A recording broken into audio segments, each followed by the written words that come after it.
But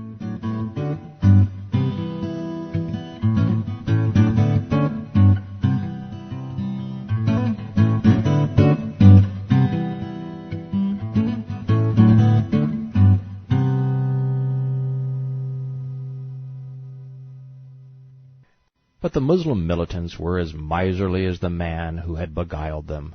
So the warlord said that their hypocrisy was a miracle ordained by his God. Koran 9:77.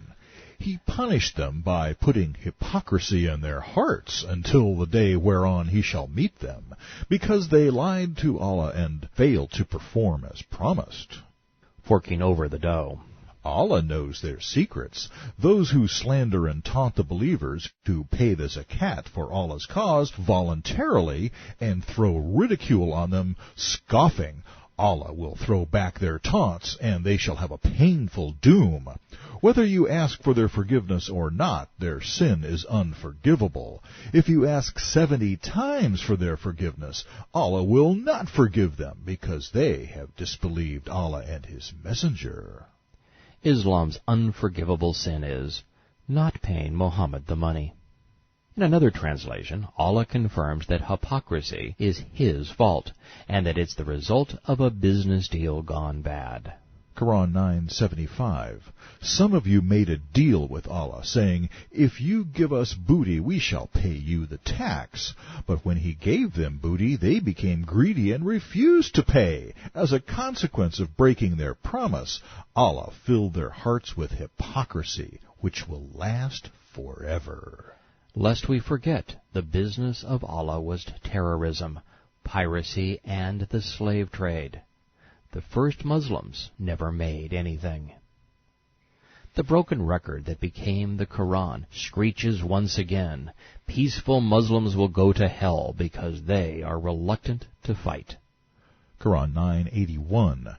Those who stayed behind in the Tubuk expedition rejoiced in their inaction behind the back of the messenger. They hated to strive and fight with their goods and lives in the cause of Allah. They said, "Go not forth in the heat." Say, "The fire of hell is fiercer in heat." If only they would understand. So let them laugh a little bit, for they will weep much as a reward for what they did. If Allah brings you back from the campaign to a party of the hypocrites, and they ask to go out to fight, say, "You shall never go out to fight with me against a foe. You were content sitting inactive on the first occasion. So sit with the useless men who lag behind. Do not pray for any of them, Muhammad, that die, nor stand at his grave. They rejected Allah and disbelieved His Messenger. They died in a state of perverse rebellion." Allah, the oft-forgiving, ever-merciful, isn't being very nice to nice people. While not all Muslims are terrorists, according to the Koran, all good Muslims are. Muhammad hated Christians and Jews less than he loathed the peace-loving Muslims. He was so irritated that they were able to make more money than his militants were able to steal, he repeated the 55th verse. In Koran 9:85, "Let not their wealth or following in sons dazzle you or excite your admiration. Allah's plan is to punish them with these things in this world and to make sure their souls perish while they are unbelievers.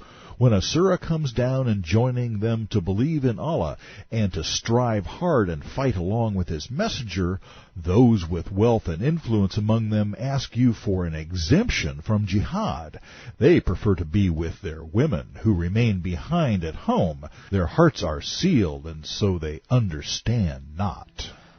So any Muslim who earns an honest living and does not fight jihad ceases to be a Muslim, according to the Koran. They become a hypocrite. But since Muhammad stayed behind at home with his harem on 50 of the 75 raids he initiated, was he also not a hypocrite? Perhaps the biggest one of all. Throughout this surah, Allah, acting like Satan, has said that he wanted people to die as disbelievers so that he could torture them. He claimed to have sealed their hearts and caused their hypocrisy, unwillingness to perform, pay, obey, and fight. But if that's the case, why is the Koran so intent on threatening them? Why not just leave them alone and press on with the militants? Good Muslims are bad people. Islam makes them that way. The proof is in the 88th verse. The messenger and those who believe with him strive hard and fight, Jihad, with their wealth and lives in Allah's cause. All Muslims aren't terrorists, just the good ones are. The Bedouins were actually peace-loving before Islam corrupted them. Koran 9 verse 90. And there were among the wandering desert Arabs men who made excuses and came to claim exemption from the battle.